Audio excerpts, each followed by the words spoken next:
गुरु बिन माला फेरते, गुरु बिन देते दान, गुरु बिन दोनों निष्फल हैं, चाहे पूछो वेद पुराण। फिर क्या बताया है कि झूठे गुरु के आश्रय कदे न उधरे जीव, सच्चे पुरुष कबीर हैं आदि परम गुरु पीव।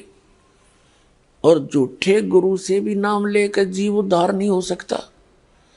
सच्चा सतगुरु केवल एक कबीर साहब है, और कबीर साहब ही की कृपा से आज इस दास को उपलब्ध है। उनका पूर्व में आपने संदेश पढ़ा होगा। कबीर सागर में कबीर बानी नामक चैप्टर है 137 पृष्ठ पे, और सूक्ष्म वेद है कबीर सागर में लिखा हुआ है, अलग से एक चैप्टर है, उसके 121 पृष्ठ पे कि परमात्मा ने कहा था कि जब कलयुग 5500 वर्ष व्यतीत हो जाएगा तब एक महापुरुष प्रकट होगा, मेरा भेजा हुआ मेरा दास जाएगा और पूरे विश्व को सत नाम और सत भक्ति बता के पूरे विश्व का कल्याण करेगा।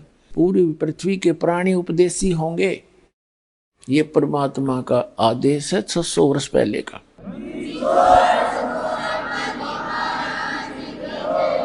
और अब वो सफल होगा पुण्यात्मा। आप देख रहे हो गांव गांव में, नगर नगर में परमात्मा के बच्चे, जिनको ये ज्ञान समझ में आ गया, उनको ये चिंता हो जाती है कि मेरा तो कल्याण हुआ। इस मत को दो राय है नहीं।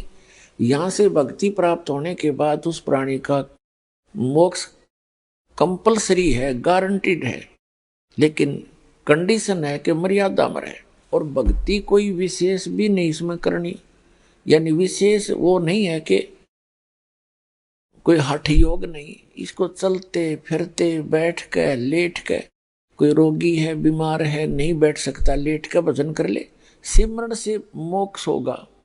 कबीर साहब कहता हूँ कई जात हूँ और सुनता है सब कोई,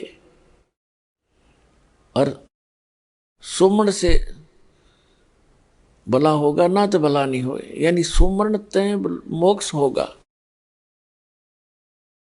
और सुमरण इतना गजब का आपको दे दिया गया है कि एक श्वास की कीमत, जैसे बताई थी आपको, बहुत बार बताई है कि 14 लोक, ब्रह्मा विष्णु महेश के लोक, और ये 14 लोक एक साइड में रख दे एक तराजू के पलड़े में, और एक तरफ पासंग रख दे पृथ्वी पूरी, इसका शासन इन और स्वर्ग लोक, और साथ में पाताल लोक तो एक तरफ रख दे, वैसे यूजलेस है ये।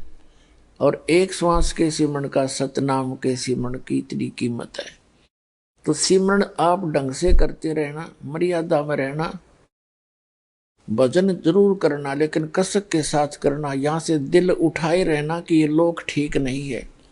जैसे एक परमात्मा ने कहा कि जैसे पर घर पावना रह उठाए चित, जिस प्रकार किसी दूसरे घर में कोई मेहमान गया हुआ हो और वहां उसकी कितनी आओ भगत हो रही हो, कितना रिस्पेक्ट हो रहा हो, एक दिन के बाद उसकी चिंता अपने घर की हो जाती है। उसको पता होता है कि मेरा ये ठिकाना नहीं है, तो वहाँ वो सब कुछ सुविधाएं प्राप्त करते हुए उसके मन में रह रहकर अपने घर आने की उमंग उठती ही रहती है।